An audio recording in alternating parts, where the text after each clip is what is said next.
Saudi আরবের এই রাস্তা দিয়ে যখন আমি চলাফেরা করি তখন আমার কেন জানি মনে হয় আমি লাল সবুজের বাংলাদেশে আছি। এত অপরূপ দৃশ্য, এত সুন্দর এই দৃশ্য সৌদি আরবের রাজধানী রিয়াদের মধ্যেই।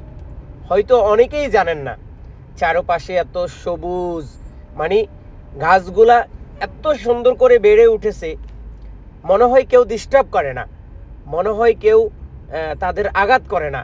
এত সুন্দরভাবে তারা তাদের ডানা মেলে তারা তাদের প্রকৃতির যেই অক্সিজেন সেটা আমাদেরকে দিচ্ছে। আসলে এত সুন্দর ভিউ আপনি দেখেছেন কিনা জানি না, তবে আমার কাছে যখনই আমি এই রাস্তা দিয়ে চলাফেরা করি তখনই আমার কাছে খুব ভালো লাগে। আমি খুব বাংলাদেশ ফিল করি যে আসলে আমার দেশটা এইরকম।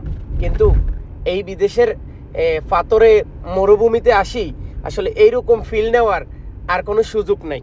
কিন্তু এই রাস্তা দিয়ে যখন আমি চলাফেরা করি বা এই রাস্তা দিয়ে যখন আমি আসা যাওয়া করি তখন কিন্তু আমার এই বিষয়টা খুবই আমাকে মানে যন্ত্রণা দেয় বা আমাকে খুবই ভাবিয়ে তোলে। আসলে কত সুন্দর আমাদের দেশ, কত সুন্দর আমাদের দেশের পরিবেশ, কত সুন্দর আমরা দেশের যেই আবহাওয়া, আপনার বৃষ্টি বর্ষা, মানে অন্যরকম একটা ফিল।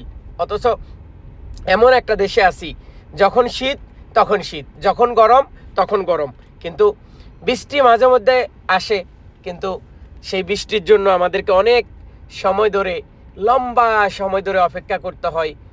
মাঝে মধ্যে হয়তো বৃষ্টি আল্লাহ পাক দেয়, আল্লাহর রহমত দেয়, কিন্তু আমরা বাংলাদেশে দেখা গেছে 10 দিন 15 দিন 20 দিন 1 মাস, অনেক সময় হাইস্ট হয়তো 2 মাস বা 1 মাসের ভিতরেই আমাদের দেশে কিন্তু বৃষ্টি হয়। কিন্তু এখানে এই দৃশ্যটা আসলে দেখা যায় না। তবে অনেক সুন্দর ভিউ, আপনারা দেখেন যে অবাক হয়ে যাবেন যে কি সুন্দর একটি জায়গা, এত সুন্দর ভিউ, চারপাশে গাছ আর গাছ, এত পরিবেশ যে মানে কোনো রকম কোনো দিকে কোনো মনে হয় একটা বালু অথবা একটা ময়লা কিছুই দেখা যায় না, এত সুন্দর পরিবেশ। তো এই সুন্দর পরিবেশটা আমি শুধু কেবলমাত্র আপনাদের জন্য ভিডিও করেছি, আপনাদের ভালোবাসা, আপনাদের দেখানোর জন্য। তো